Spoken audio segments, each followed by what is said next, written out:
अगर कोई माहौल बिगाड़ देता हो वो किसी को प्रिय नहीं होता है। और हम भी देखते हैं जीवन में इंसान रोता ही रोता रहता है। कोई किसके लिए रो रहा है, कोई किसके लिए रो रहा है, कभी वो भगवान को याद नहीं करता है। अब रोते ही रोते जिंदगी तो पूरी होने ही वाली है, सबको पता है। जीवन जितना मिला है उतना ही रहेगा, श्वास जितना हमको भगवान ने दिया उसमें कोई बढ़ाने वाला नहीं है। श्वास तो जिंदगी में धीरे धीरे पूर्ण हो रहा है। आप काम करो न करो, आप भजन करो न करो, आप सत्संग में आओ कि नहीं आओ, आप सुनो या न सुनो, भजन करो या न करो, श्वास अपना काम चालू रखता है। इसलिए कहा घड़ी की टिक टिक सुनाती है तुझे मुनादी, तेरे जीवन की एक एक पल घटा दी। सबके जीवन में लागू होता है, हमारे में आप में भी सबके जीवन में लागू होता है। तो जब इंसान भगवान की बातों में सहमत नहीं होता है तो वो दुखी रहता है। भगवान उस पर कभी प्रसन्न नहीं होते हैं। भगवान ने हम सबको बना के भेजा, यहाँ पर भगवान ने बनाया कि हम खुद बने हैं। भगवान ने हमको बनाकर भेजा और हर चीज भगवान ने मुफ्त में दिया है। किसी चीज का पैसा है? ये आँख से हम कितने सालों से देख रहे हैं, इसकी कोई कीमत भगवान ने लगाया इतना रुपया भर दे।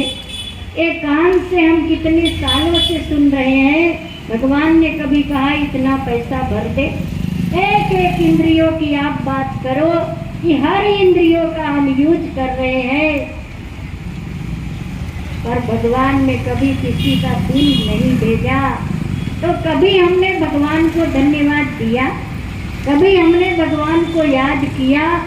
यही हमारे जीवन में गलत हो रहा है कि भगवान हमको सब फ्री में दिया है। एक अंग अगर टूट जाए, एक अंग में कोई खामी आ जाए, कोई कमी आ जाए और आप डॉक्टर के पास जाओ, कितना रुपया लगता है।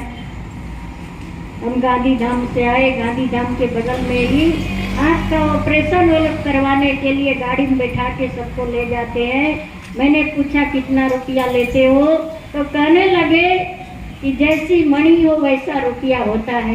15,000, 25,000, 35,000, 45,000। आँख में जो मणि बिठाते हैं उसकी कीमत बोला इतना होता है।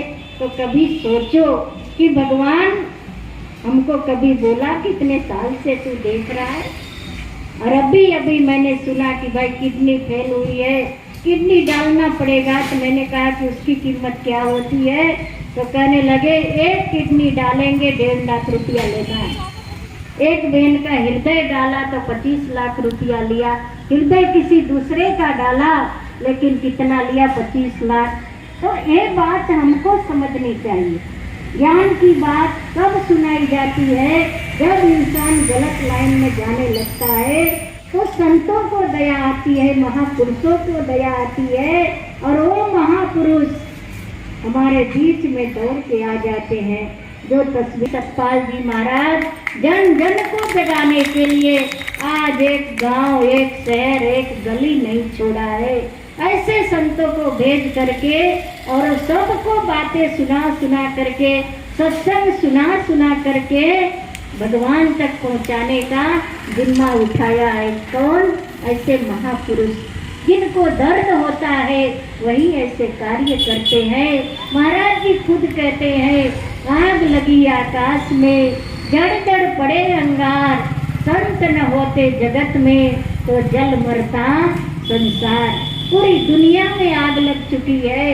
अब आप बताओ, आकाश की बात किया कि आकाश में आग लगी है। आप भी नजर उठा के देखो, आकाश में कहीं आग की लपटें दिखाई दे रही है? तो कहोगे नहीं। संत अपनी भाषा में कहा कि आग यहाँ मस्तक में लगी है, इसी को आकाश बताया है। सबके दिमाग में ऐसी आग लग गई है और अंगारा नीचे गिर रहा है। आंखों से क्रोध आता है तो देखो जबान से वो अंगारा क्या कर रहा है, सबको जला के राख कर देगा। ऐसे समय में, समय के युग पुरुष को, महापुरुष को चिंता हुई और आपके बीच में संतों को भेज रहे हैं। किस लिए? कि ये दुनिया जल के राख ना हो जाए, ये दुनिया हरी भरी रहे, सबका जीवन आनंद में रहे, इसलिए महापुरुषों का प्रयास होता है। मैं ये कहना चाहती हूँ कि भगवान हम सबको मौका दिया, भगवान ने हम सबको जीवन दिया है, तो ऐसे ही जीवन को मत गवाओ। अपने जीवन को परमात्मा के नाम में लगाने की कोशिश करो, परमात्मा को जानने की कोशिश करो। अगर जान लोगे तब पता चलेगा कि ये शरीर की कीमत क्या है। संतों ने कहा है, कीमत इस चोले की मीरा ने जानी थी, कीमत इस चोले की मीरा ने जानी थी।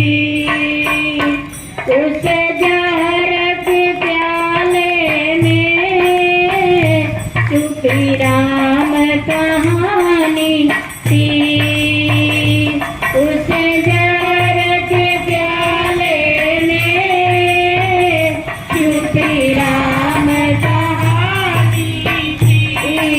सारे संसार को दिखा दिया, जहर में नजरा घनश्याम का, सारे संसार को दिखा दिया, जहर में नजरा घनश्याम का।